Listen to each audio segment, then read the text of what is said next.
Voice, it's your boy Osas, and in today's episode, we are going to continue with our chat reaction functionality. Over the last couple of episodes, we got started with this reaction picker view component, and that is going to allow us to be able to react to a message, and of course, this custom context menu that allows us to be able to add contextual actions to a message. In the last episode, we built out both of these components. Today, we are actually going to add these components to our message. And so the question is, how do we add this reaction picker view component to the top of our message, and this custom context menu components to the bottom of our highlighted message? And the solution is actually much simpler than you would think, especially if you're familiar with UIKit. All we're going to use is something called layout constraints, which is just UIKit mechanism that allows us to be able to position UI elements on our screen. So let us jump into our Xcode project and let us continue with our functionality and our reaction. So I'm going to resume our SwiftUI preview. And the first thing we want to do is jump into this deselect method. So instead of our deselect method in our message list controller, and we're still getting this crash, and let's go ahead and fix that crash really quickly instead of using the paint version. And I'm just going to come out here and I'm going to add an environment object, and I'm just going to say the voice message player just for the preview so it's happy and everything is back to normal. So what do we need to do? So again, let's go back to our deselect. Inside of our deselect method, this is what allows us to be able to animate each one of these individual selected messages. And right as we are actually calling the UIKit animation block right here, I would like for us to add another method that is going to be responsible for helping us attach this reaction picker view and this custom context menu, on our messages. And the reason I'm splitting it into a separate function is because if we leave everything in one single method, it's just going to turn into a beefy method that is going to be very difficult to read or follow along. So it makes sense for us to break things down.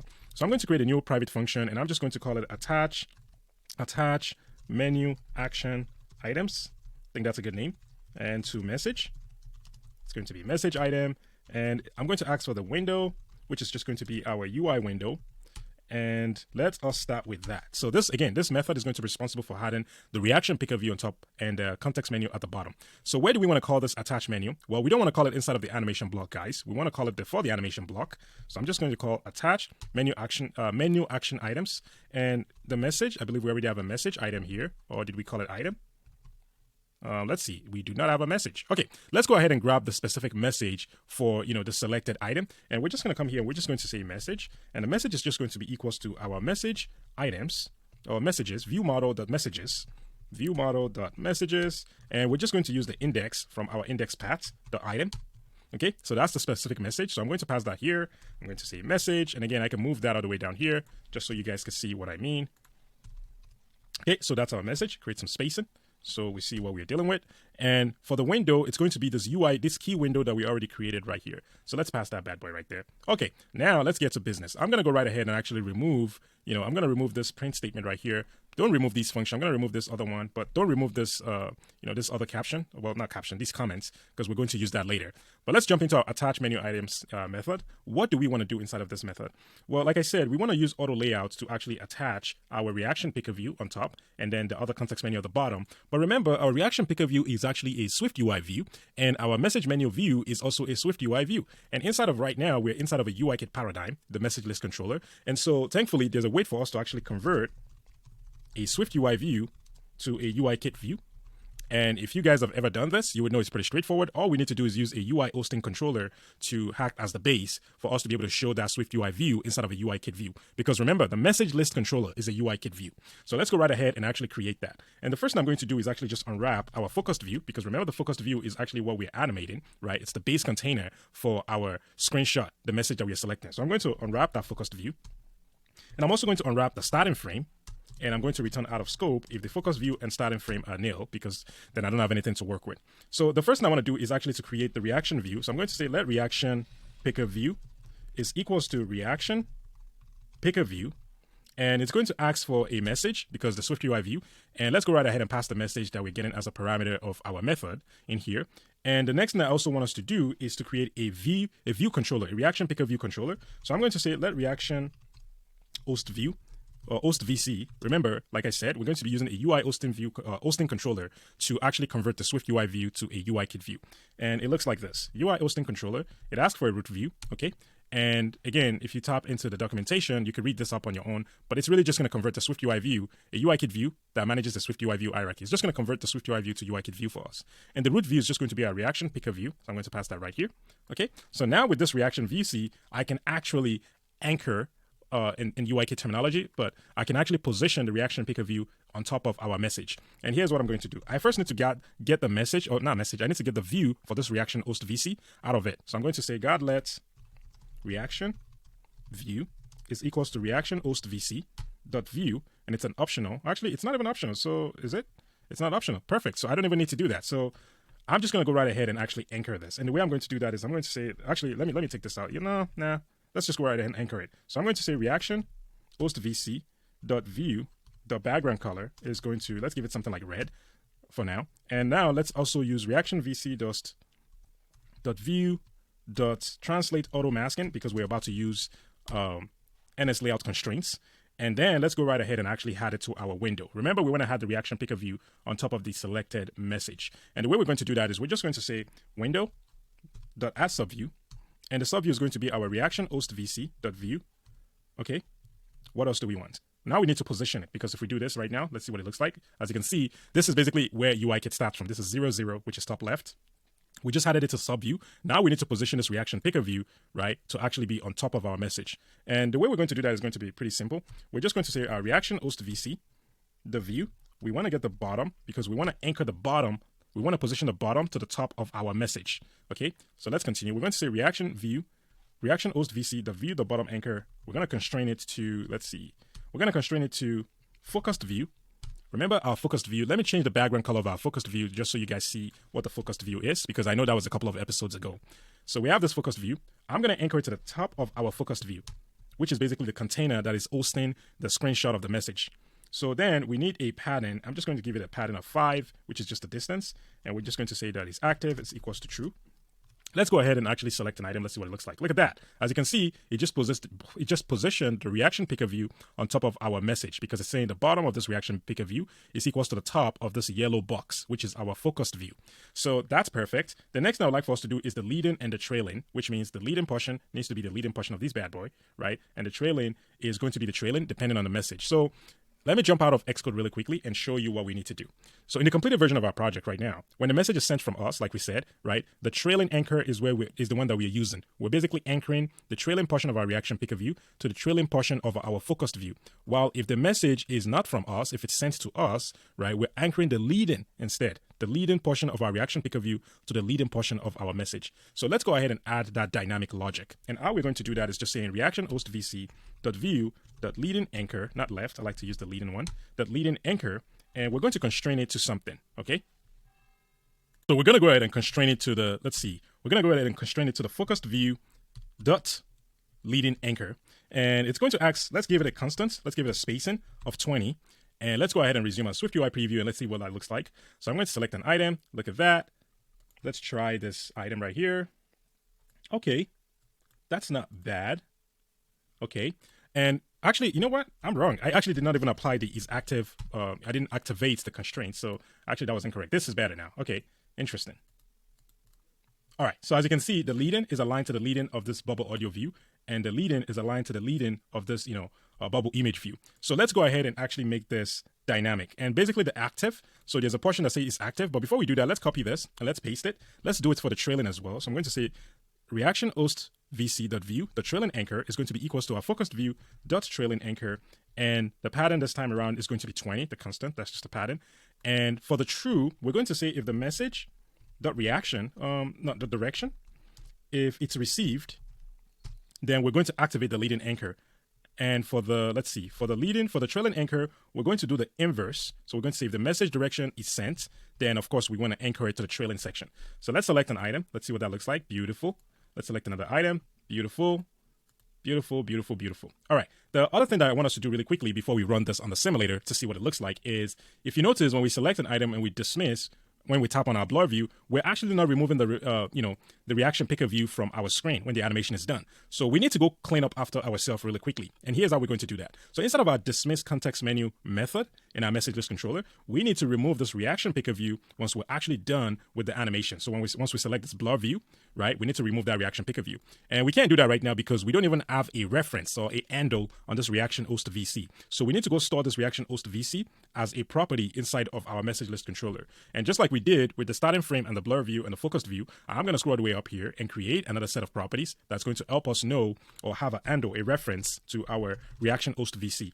So I'm going to call it reaction host VC, and it's just going to be of type UI view controller, because that's really what the hosting view controller is. I'm going to copy this and paste this and do the same thing for the message menu host VC, because I know we're going to need that. So I'm going to say message menu host VC is also of type UI view controller, and we're making it optional because it's going to be nil. We want it to be nullable. So let's scroll all the way back down here, and let's go ahead and actually use our host VC. So I'm going to go right up. I'm going to go right down here, and now I need to store this host VC somewhere. So I'm just going to say self.reaction host VC is equals to what? So it's going to be equals to this reaction host VC that we have inside of the method. Okay. And that looks pretty good to me. So now let's go use this handle, this reference, to tear down the reaction host VC, which is basically just the, the view that is responsible for this reaction picker view showing up on top of our focused view. So inside of our dismiss context menu method, all I'm just going to do is right before the blur view, I'm just going to say reaction host VC, right? And let's see, I'm going to say .view.remove from super view. So that's going to remove the NS layout constraints and all this anchor that we just had it, the positioning. And so let's see what that looks like. Let's select an item. It animates out the reaction picker view. Let's dismiss. Look at that. The reaction picker view is nowhere to be found. Let's do it again.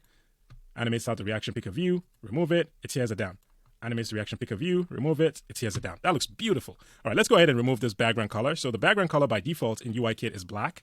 And I can show you really quickly. So for example, if I comment this out and I select, you notice reaction picker view is still like white. Actually, it's white, not even black here. And I just want to make the background color clear. So the reaction host VC to view the background color, I'll make it clear. And let's also go uncomment the focused view yellow background color really quickly. And let's also try our simulator, our preview again. And let's see. That looks so beautiful, guys. Damn, we are doing a great job. Look at that. Beautiful. Very subtle, but very, very perfect. That looks amazing. So the next thing we want to do is to add this context menu at the bottom of our reaction. And the code is going to look exactly like the code that we just wrote, but I don't want to copy and paste it because we're going to make a bunch of mistakes if we do that. So I'm going to go right ahead and actually type it out. So I'm going to create another hosting view controller, just like we did with the reaction VC. We can copy that. So we're going to paste that here, and we're going to call this one, instead of the reaction host VC, we're going to call it message menu host VC. And again, it's just going to host that bottom control, that bottom context menu. And so we need to create the message menu view. So I'm going to say let's message menu is going to message menu view is going to be equals to what? It's going to be equals to message menu view. Remember, it also asks for a message, so we're just passing a message. And what do we want? Let's take this message menu view and pass that into our root view of our UI hosting controller. So I'm also going to store the reference for this message menu host VC. It's going to be equals to this one we just created right here inside of our method. So now we have an access or a reference to it outside of this method, and we can use it to tear down the menu inside of this dismiss context menu method. So let's go ahead and actually anchor this message menu view into our screen, because right now it's not positioning, right? UIKit imperative programming, you have to do everything manually. So let's go ahead and do just like we did here. I'm going to copy these portions of the code. So let's see, I'm going to copy that, and I'm going to change this to message menu host VC. Okay, and now let us actually anchor it. So we need to add it to our window as a subview. So I'm going to say window, add subview, and the subview is going to add is what? It's going to be our message menu host VC, the view of that. Okay, boom. So with that, now we need to anchor it. But before we do that, I can show you really quickly in the preview. If we select it, look at that. We have the context menu all the way at the top, right? And when we remove it, it doesn't tear it down, but the context menu is actually showing up, right? Now we're going to use NS layout constraints, this anchors, to actually position it. So let's go ahead and do what we want to do. In the completed version of our project, as you saw earlier, this context menu is at the bottom of our message. It's anchored to the bottom, right? And we're going to do that really quickly. And so we need we're going to say message menu host VC dot, let's see, we need the top anchor. I'm going to say dot view because we're accessing the view property. So we want to anchor the top. We want to anchor the top of this context menu to the bottom of our message. So that looks pretty simple enough. So we'd say message menu host VC dot view, the top anchor, the constraints. We're going to be equals to our, let's see, we want it to be equals to our focused view, because remember our focused view is that yellow background that we're actually using to contain the message. And what do we want it to be? We want to anchor it to the bottom of that. And let us give it let's give it a constant, a pattern. And a constant is, let's see, what's a good constant? Let's just make it 0, or maybe even 5. Let's give it 0 for now. And we're going to say it's active. It's always going to be true. But the leading and trailing logic is going to be very similar because also, if you notice in the completed version of our project, I know I'm jumping all over the place. Sorry if it's disorienting, guys. In the completed version of the project, the message menu view is anchored to the leading, right? Right here, it's anchored to the left if the message is incoming, while it is anchored to the right if the message is outgoing, meaning if the message is sent from us. So let's go ahead and use the same logic that we're using right here, but make the necessary adjustments. So I'm just going to copy this, from this view.leading and view.trailing and paste it right down here. And this one is going to be message host VC, message host VC. Everything else remains the same. So let us go ahead and select our item. Let's see what that looks like. Boom. Look at that, guys. Beautiful. That looks beautiful. Of course, when we dismiss, the context menu is still inside of our window because remember, it is still a subview, right? And let's see where we had in the subview, right here. So it is still a subview. We're not removing the subview. And the way to remove subview is just by calling this remove from superview method. That's what's going to remove it from the subview for us. So we're just going to go right ahead and do the same thing. We're just going to say, we're going to say the message menu host VC dot view dot remove from superview inside of our dismiss context menu.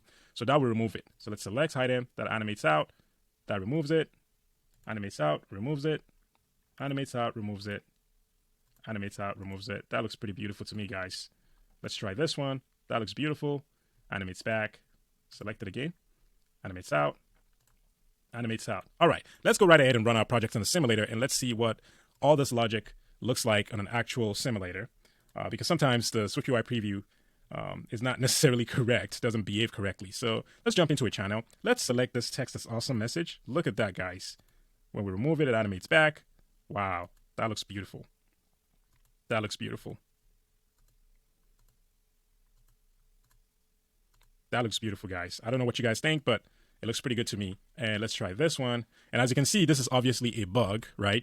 And the reason it's a bug is because the context menu does not have enough spacing, right, to actually draw the context menu. And we're going to fix that pretty quickly. And the way we're going to do that, first and foremost, is let's not actually animate the message to the center, because remember, we're animating this message perfectly to the center, but it doesn't really need to be in the center. It's the context menu that actually has the need for more vertical spacing. So let's actually move it just a little bit upward away from the center. And the way we're going to do that is going to be pretty simple.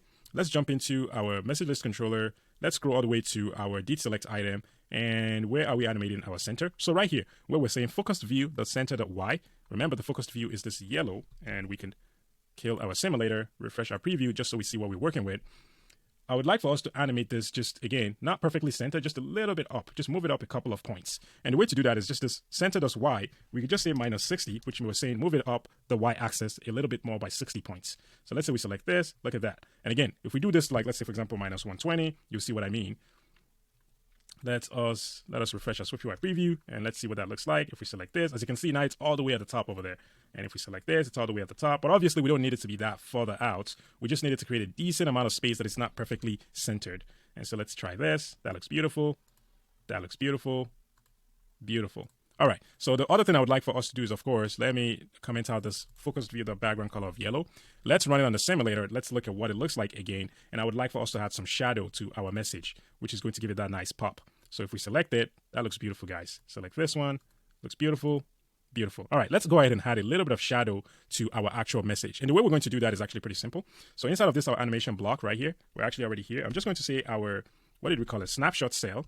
The layer, I would like to add some shadow to the snapshot cell. And I'm just going to say that shadow color is equals to, let's just say UI color, the gray. This is just a UI kit color. And we have to have the CG color property. And let's also add the opacity, snapshot cell dot layer dot opacity. I think it's called shadow opacity. And let's give it something very subtle, something like 0.2, but I'll make it 0.8 for now so you guys see what it looks like. And let's also give the positioning. So we're going to say layer.shadow offset. That's the way we're going to position it. And let's just give it something like CG size. It uses width and height. Let's just give it something like 2, which is just going to position it downward a little bit from the message. So then let's say snapshot cell. And let's give it a shadow radius of 4. Okay. And that looks pretty good. And remember, all of these properties are very animatable. So this is going to be animated because we're calling it inside of our UI kit animation block. Let's go ahead and resume our SwiftUI preview. And let us see what sort of effect this animation and this shadow is going to add to our message. So let's select an item. Look at that, right? Beautiful. Select an item. Okay, that looks beautiful. Obviously, I'm making it 0.8 to exaggerate. I'm just going to turn it into like 0.2. And let's select an item now. Let me refresh this really quickly. Come on. Redraw. Let's select an item. That looks very, very subtle, but that looks very beautiful. And let us change this into dark mode and let's see what it looks like. So I'm going to change the color scheme to dark appearance. Look at that, guys. That looks interesting. Obviously, we don't want the reaction picker view background color to be white, even when it's like in this, what is it called? Even when it's in dark mode. I'm not sure why it's showing as white here. I'm pretty sure the color that we're using is dynamic. So I'm going to go ahead and run on the simulator and let us make sure everything is working as expected. Jump into our simulator, go here. So you can do Command Shift and A to change to dark mode. And let's select an item. Look at that. As you can see, the reaction picker view is actually, the color is actually dynamic. I don't know why it's doing that in the preview. And that looks very beautiful, guys. Wow. We did an amazing job. Kudos to you if you've stuck around in this series to this point, because this, for me, was the cherry on top for the entire series. This has been so much fun to build. And I think that's the bulk of what we need to do. There is one last bit of edge case that I would like for us to handle. But I think I'm going to break that into another episode, but I'm going to show you what I mean really quickly. So if I jump into the completed version of the project, let's say, for example, we have this massive message, this really long message, right? Obviously, there's not going to be enough spacing for us to actually draw the context menu on the snapshot view, on the reaction picker view, sorry. So what we need to do is we need to scale it. Here's what I mean. If I long press on this, look at that, right? It scales down the message, right? And so by doing that, we have this beautiful experience where we're able to add a reaction in a context menu to any message, regardless of how long that message is. Because all we're doing is we're scaling it. We're just, we're shrinking it down a little bit, to use layman's terms. And that gives it that nice animation. So we're going to undo that edge case in another episode. But I think this is it for this episode. But before we wrap up pretty quickly, I'd like for us to refactor this really quickly. I'd like for us to move this into some sort of an extension. And I'm just going to come out here and I'm going to copy this bad boy, scroll down here, create an extension inside of our message list controller, because we're only going to be using it here, so it's okay. It's just going to be an extension on CA layer, which is the base layer for UI views. And I'm just going to create a method called apply shadow. And I'm going to paste all of this in here, but it's not going to be a snapshot cell. It's just going to be the actual layer that we're referring to. Actually, we're not even going to need to use the layer because, again, we're already inside of a CA layer. So the CA layer is the layer in this instance. So I'm going to remove all of these bad boys, remove this, remove the dot notation, and remove this bad boy as well. And now I'm going to actually apply, I'm going to take in some parameters. So the color is going to be a UI color, and the alpha is going to be a CG float. And let's see, the X is going to be a CG float. And we're going to add a blur, which is going to be a CG float. And the blur is just the shadow radius. So we're going to take, let's see, and then I'm going to say mask to bounds. How do you say this? Mask to bounds is equals to false. And so for the blur, the shadow radius is the blur. For the offsets, we're just going to pass in the CG size of X and Y. So we're going to pass in X here, and we're going to pass in Y here. Did I put in a Y? Actually, the X and Y are going to be the same. Well, we need a Y, so let me take in a Y parameter. So I'm going to copy this X, paste it here, call it a Y, and that's just the position of our blur. And then for the opacity, we're going to call that the alpha. We call that parameter the alpha. And then the shadow color is just going to be our color parameter. So let's go ahead and use this apply inside of our method. So I'm going to scroll all the way up. This is yelling at us. Why is that? Oh yeah, this needs to be a CG color. And the alpha is a float, not a CG float. So I think that's why that's yelling at us. And everything should be good to go. Let's scroll all the way back up now. And let us go ahead and actually use that. So instead of calling all this method in here, all this style in here, we're just going to say, let's see, what do we want to do? So all we're going to do is we're just going to say snapshot cell dot layer dot apply. And it's going to ask for shadow. And the shadow is just going to be 0. Actually, the color is going to be gray. The shadow or the alpha is 0.2. The X is 0. Y is 2. And what did we call blur the other time? Let's give it a blur of something like 4. And let's go ahead and resume our SwiftUI preview. Let's see what that looks like and what value it adds to our animation, of course. So let's select an item. And I'm going to jump back to light mode, because the preview is acting up. Let's select an item. Look at that. It's very subtle, but the shadow is there, right? It gives it that nice, beautiful, like focused effect. That looks beautiful, guys. That looks very beautiful. And what else do we need to do? I think that's pretty much it. Are we okay? Yeah, for the dismiss context menu. So I'm going to scroll down here. Inside of this dismiss context menu, I want to clear out the references, obviously. So I'm going to say self.message host VC is nil, because remember, we're storing these references as well. And I'm going to do the same thing for our, what did we call it again? Reaction. VC is going to be nil as well. Just making sure we're cleaning up after ourselves when we dismiss. Beautiful. Beautiful. That looks beautiful, guys. Let's run on the simulator one more time. Make sure everything is working. And that's going to be it for this episode, guys. So let's jump into a channel, select an item. Let's select this. Look at that, guys. That looks so beautiful. It's very subtle, but it's in there. Boom. Boom. Although the context menu does feel a little bit jumpy. Are we doing something wrong in here? Let's see. Let me jump really quickly into our message menu view, and let's see what that animation looks like. So we have this animation block, ease in, and we're changing this to true, and we're using that to animate. Yeah, I think that looks pretty good to me. Yeah, that looks pretty good to me. Yeah, I think that's it. I think that's probably just me tripping. I'm sorry, guys. And so the final bit is in the next episode, we're going to handle this edge case. Like I said, we need to scale this really quickly. And then we're also going to get started with actually sending a reaction, right? So like, for example, if you select one of this message, I want us to dismiss the reaction picker view and actually add a reaction to our message. And same thing with any of these other messages, of course. Thank you for watching as always, guys. I appreciate the love and support. Please like and subscribe, and I'll see you guys in the next one. Peace.